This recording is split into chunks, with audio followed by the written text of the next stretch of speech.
44واں باب گمشدہ پیالہ۔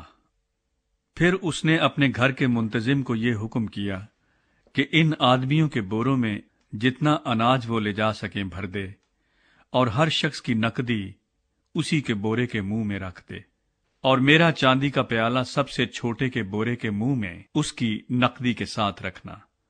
چنانچہ اس نے یوسف کے فرمانے کے مطابق عمل کیا۔ صبح روشنی ہوتے ہی یہ آدمی اپنے گدھوں کے ساتھ رخصت کر دیے گئے۔ وہ شہر سے نکل کر ابھی دور بھی نہیں گئے تھے کہ یوسف نے اپنے گھر کے منتظم سے کہا، جا ان لوگوں کا پیچھا کر، اور جب تو ان کو جا لے تو ان سے کہنا کہ نیکی کے عوض تم نے بدی کیوں کی؟ کیا یہ وہی چیز نہیں جس سے میرا آقا پیتا اور اسی سے ٹھیک فال بھی کھولا کرتا ہے؟ تم نے جو یہ کیا سو برا کیا۔ اور اس نے ان کو جا لیا اور یہی باتیں ان سے کہیں۔ تب انہوں نے اس سے کہا کہ ہمارا خداوند ایسی باتیں کیوں کہتا ہے؟ خدا نہ کرے کہ تیرے خادم ایسا کام کریں۔ بھلا جو نقدی ہم کو اپنے بوروں کے منہ میں ملی اسے تو ہم ملک کنعان سے تیرے پاس واپس لے آئے، پھر تیرے آقا کے گھر سے چاندی یا سونا کیوں کر چرا سکتے ہیں؟ سو تیرے خادموں میں سے جس کسی کے پاس وہ نکلے وہ مار دیا جائے، اور ہم بھی اپنے خداوند کے غلام ہو جائیں گے۔ اس نے کہا کہ تمہارا ہی کہنا صحیح، جس کے پاس وہ نکل آئے وہ میرا غلام ہوگا، اور تم بے گناہ ٹھہرو گے۔ تب انہوں نے جلدی کی، اور ایک ایک نے اپنا بورا زمین پر اتار لیا، اور ہر شخص نے اپنا بورا کھول دیا۔ سو وہ ڈھونڈنے لگا، اور سب سے بڑے سے شروع کر کے سب سے چھوٹے پر تلاشی ختم کی، اور پیالہ بنیامین کے بورے میں ملا۔ تب انہوں نے اپنے پیراہن چاک کیے، اور ہر ایک اپنے گدھے کو لاد کر الٹا شہر کو پھرا، اور یہودا اور اس کے بھائی یوسف کے گھر آئے، وہ اب تک وہیں تھا۔ سو وہ اس کے آگے زمین پر گرے۔ تب یوسف نے ان سے کہا، تم نے یہ کیسا کام کیا؟ کیا تم کو معلوم نہیں کہ مجھ سا آدمی ٹھیک فال کھولتا ہے؟ یہودا نے کہا کہ ہم اپنے خداوند سے کیا کہیں؟ ہم کیا بات کریں یا کیوں کر اپنے کو بری ٹھہرائیں؟ خدا نے تیرے خادموں کی بدی پکڑ لی، سو دیکھ ہم بھی اور وہ بھی جس کے پاس پیالہ نکلا دونوں اپنے خداوند کے غلام ہیں۔ اس نے کہا، خدا نہ کرے کہ میں ایسا کروں۔ جس شخص کے پاس یہ پیالہ نکلا وہی میرا غلام ہوگا، اور تم اپنے باپ کے پاس سلامت چلے جاؤ۔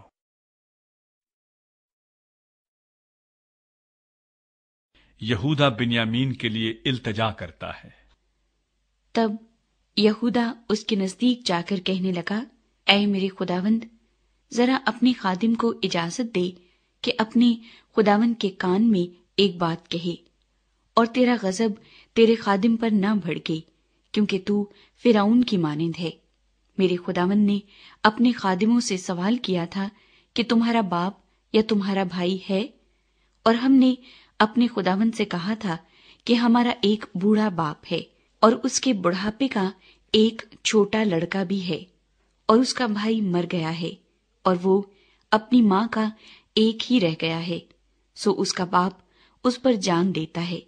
تب تو نے اپنے خادموں سے کہا کہ اسے میرے پاس لے آؤ کہ میں اسے دیکھوں۔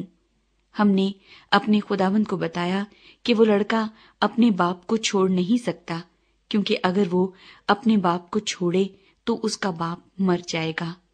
پھر تو نے اپنے خادموں سے کہا کہ جب تک تمہارا چھوٹا بھائی تمہارے ساتھ نہ آئے تم پھر میرا منہ نہ دیکھو گے۔